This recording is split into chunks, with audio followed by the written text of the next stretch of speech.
Kari Lake has responded to the Tucker Carlson January 6th propaganda campaign. If you're watching this in segment form on YouTube, my energy is because we've been talking a lot about this today, a lot of the responses about Tucker Carlson's propaganda campaign.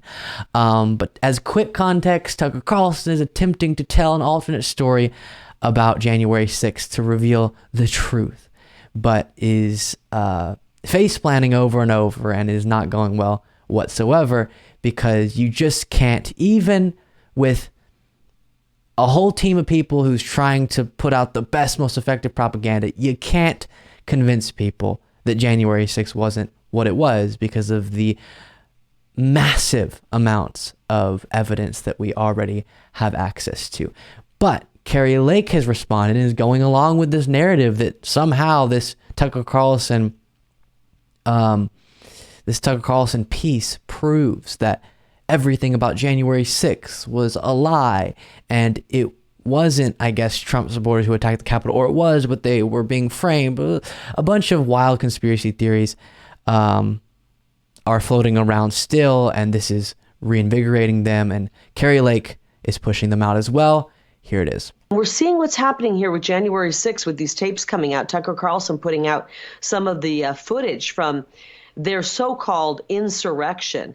And I am astounded by what I'm seeing. This was some of these people were walking in. They were being flanked by Capitol Police, assisted by Capitol Police. This was not an insurrection. This was... We'll watch the rest of this clip, but first, just to get a sense of, really? People were just putzing on in, and Capitol Police were saying, come on in. Really? I need public support.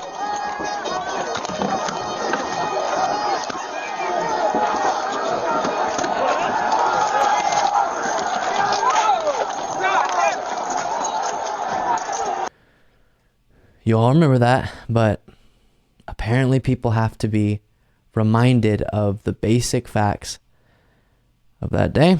Continuing. Meant, I believe, to stop what was happening in Congress, which was there was going to be... Let me go back a little bit so you hear the beginning of this conspiracy theory. Assisted by Capitol Police. This was not an insurrection.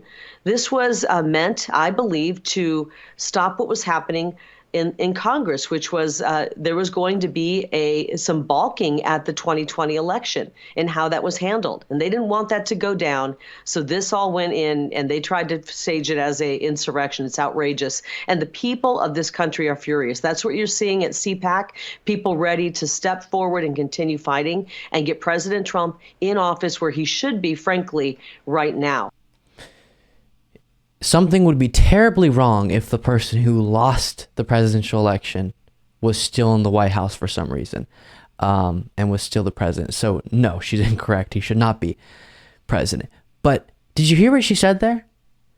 She's trying to go along with what I've heard Trump supporters say when I've talked to Trump supporters at rallies and stuff, but go with this narrative that the so-called insurrection, as she said, was staged to stop the Republicans who were going to object to the certification of Joe Biden's win.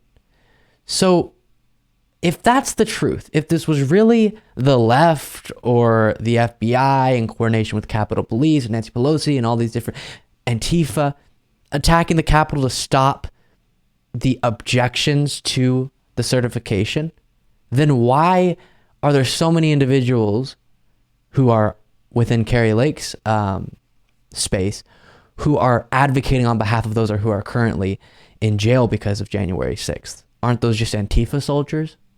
But no, you look at their long past of being a Trump supporter. Obviously, they went to his rally and they went to the Capitol, and we understand the reality of that day, but the attempts to distract from the reality of that day seems so incoherent and lazy, as you saw there from Kari Lake, where she's just, I don't know, maybe it was to stop the objections from Republicans, and that's why it's the left's fault.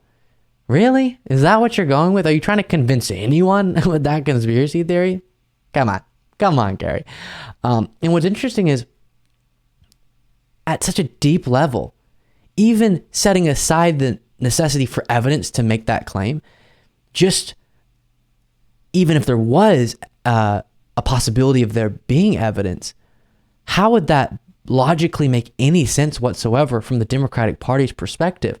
We're going to stop the certification of Joe Biden by somehow masterminding and perfectly coordinating an attack that looks like it's Trump supporters, and then that'll stop the certification of Biden. Then Republicans won't object to the if they didn't like the objections to the certification, why would they like stopping the certification altogether?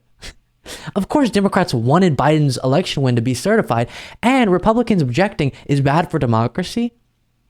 Of course, we're against it, but also it makes them look bad. It stamps them as an anti-democratic individual, lying about the reality of our elections just for short-term political gain. And so go ahead, object and show yourself to be such an anti-democratic figure. Meanwhile, there was enough votes to certify Joe Biden's election.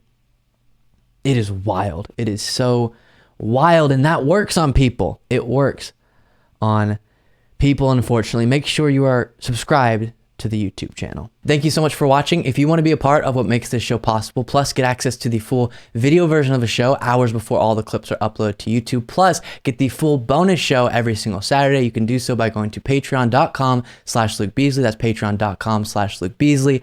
Link in the description.